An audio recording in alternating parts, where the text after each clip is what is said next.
and they become primal matter. Jeez.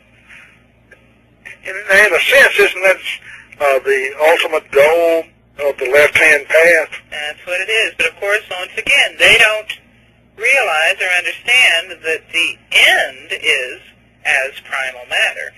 They just want to go back to sleep in eternal oneness. Now, they don't recognize God as a being that has above them, that has the higher authority. Right. They are God. They are God in the sense that, they themselves, an individual, It's one thing to say that God manifests in all of us. We are all God, and that we honor all other selves as God. They do not do that. They say, God is within me, and the best way to get back to God is to serve that God that is in me specific individually, to whatever point it needs to be served so that it can grow and get stronger and bigger and deeper and heavier and more slug-like. Of course, they don't say that part of it. I'm reminded of Aleister Crowley, and he says, do what thou wilt. And yeah, there you go. That's it. And that's their whole perspective, and that is ultimately the alien perspective as well. Let's talk about the aliens now and how they are relating to these demonic beings. Well, remember now, we're talking about a completely different manifestation here, because we're talking about we're talking about layers of reality, and this is something that is described in some of the most ancient literature, what they call the 7 layers of reality, or the 7 steps of Brahma, the 7 sages, or the 7 rishis, or the 7 days of creation. We talk about the 7 heavens too, don't we? Well, the 7 heavens may be something altogether different, but then it may be the same thing. But essentially, we're talking about 7 layers of reality. Mm-hmm. We are at the 3rd layer. There is a 4th layer that is above us, and it is an intermediate layer. Say that if you take your number 7 and you have the highest level is 7th density, which basically is everything, and then you have the reverse of the coin of 7th density, which is matter, primal matter, and then in between this mirror of primal matter and all potential of 7th density, you have these 5 other densities, 2 of which are completely ethereal, 2 of which are matter that is not conscious. Mm-hmm. And then you have this intermediate layer of 4th density, which is paraphysical. It is a physical density. It is a physical level. This is the alien reality. Yeah, I've heard David Icke talk about that this is where the reptilians reside, in the 4th density. Right, and unfortunately, I think that he's gone a little overboard in trying to understand it in terms of demonic existences, because demonic beings are truly quite different. As I said, they don't communicate, they don't interact. I mean, it's very difficult to get anything from them at all.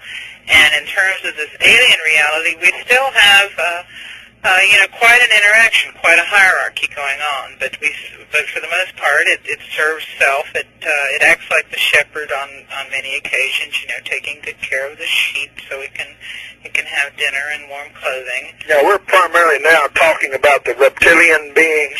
Well, reptilians, greys, what do you call them? The Nordics? praying mantises. Praying mantis being. Yeah, the Nordics, so on and so forth. Now, they are all in the 4th density? Right. There's a whole range, and when you go through some of the literature, you just realize that there's just a whole range of them. And if you think about the Hermetic maxim, as above, so below. Uh-huh. And if we look at our reality, and we think about it in terms of different functions of society, different types of people, I mean, we have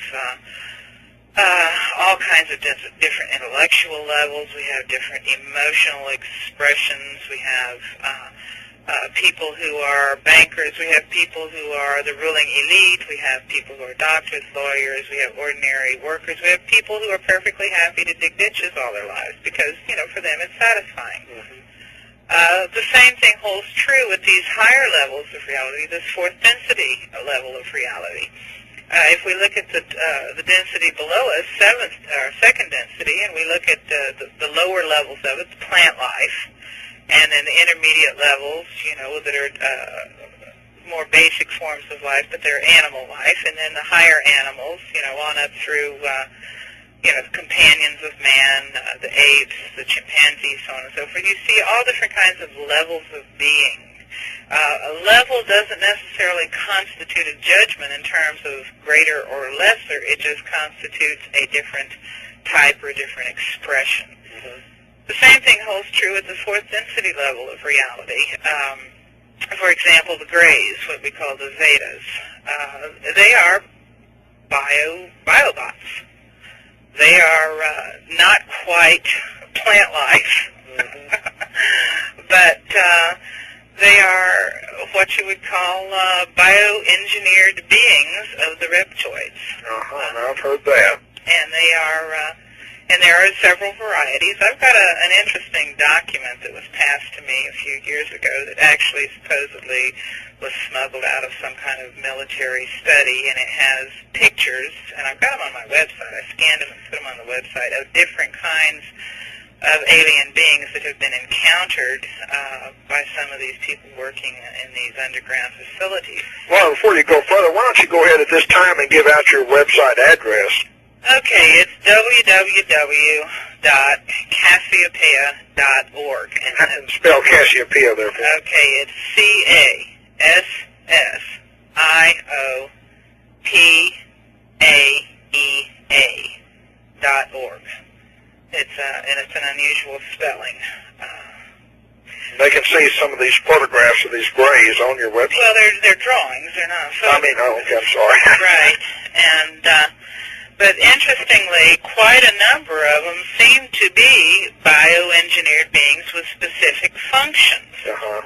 And the interesting thing about the grays is from what I understand, and this is not just from our own material or our own work, but this is from doing some research in the material of other people and things that they've discovered or ferreted out. It seems that some of these grays, they've actually taken some of them and crossed them with human-type genetics and created a little bit higher level being that comes across as having some, intellectual capacity. Some capacity for emotions? Well, I don't know if you'd even call it emotional capacity, although that they can mimic that. And I'm sure you really are familiar with human beings who can mimic emotions. So just consider, if you will, the ability of human beings to do all of the things that they do, and then jack that up about 100 times an order of magnitude to this higher level of reality, and you come to a realization that these beings, even these low-level Zeta types, can mimic certain things about human beings in such a way, in a robotoid way, that we can't tell the difference. And I've heard now that some of these gray hybrids work in these underground bases, and some of the possibly the Delta forces might have some of them on the team. Or well, I wouldn't say that it's impossible, because whatever's been going on this planet's been going on for many thousands of years, because, we've certainly found tracks of it in very ancient literature. The most ancient shamanic customs of the Altai shamans in Siberia describe their function as being that of ascending to, climbing the tree of life, so to speak, ascending to another level of reality, either above, as in the heavens, or below in the hells, to bargain with the beings, the spirits they call them, to release their hold upon the patient, the shaman's patient, and also to remove objects that are implanted in their bodies by these beings. Mm-hmm. And this is a tradition thousands of years old. Well, Laura, we're right here at our break time again. We'll be at our last break here before we wind up the show tonight. We're going to take another 5-minute break, and we'll come back, and then we'll start to wrap things up, because I definitely want to get into some other areas here before we let you go tonight, because I'm totally intrigued with everything you've had to say so far, but I definitely want to get into talking about this manipulated matrix thing more. Okay. Okay, you're listening to Night Search, and we've got Laura Knight on. We'll be back shortly. You know, God is within me, and the best way to, get back to God is to serve that God that is in me specific individually, to whatever point it needs to be served so that it can grow and get stronger and bigger and deeper and heavier and more slug-like. Of course, they don't say that part of it. I'm reminded of Aleister Crowley, and he says, do what the... We're talking about another layer we're talking about layers of reality, and this is something that is described in some of the most ancient literature, what they call the 7 layers of reality, or the 7 steps of Brahma, the 7 sages, or the 7 rishis, or the 7 days of creation. We talk about the 7 heavens too, don't we? Well, now, they don't recognize God as a being that has above them, that has the higher authority. Right. They are God. They are God in the sense that, they themselves, an individual, It's one thing to say that God manifests in all of us. We are all God, and that we honor all other selves as God. They do not do that. They fail, and they become primal matter. Jeez. In a sense, isn't that the ultimate goal of the left-hand path? That's what it is. But of course, once again, they don't realize or understand that the end is as primal matter. They just want to go back to sleep in eternal oneness. Wilt. Yeah, there you go. That's it. And that's their whole perspective, and that is ultimately the alien perspective as well. Let's talk about the aliens now and how they are relating to these demonic beings. Well, remember now, we're talking about a completely different manifestation here, because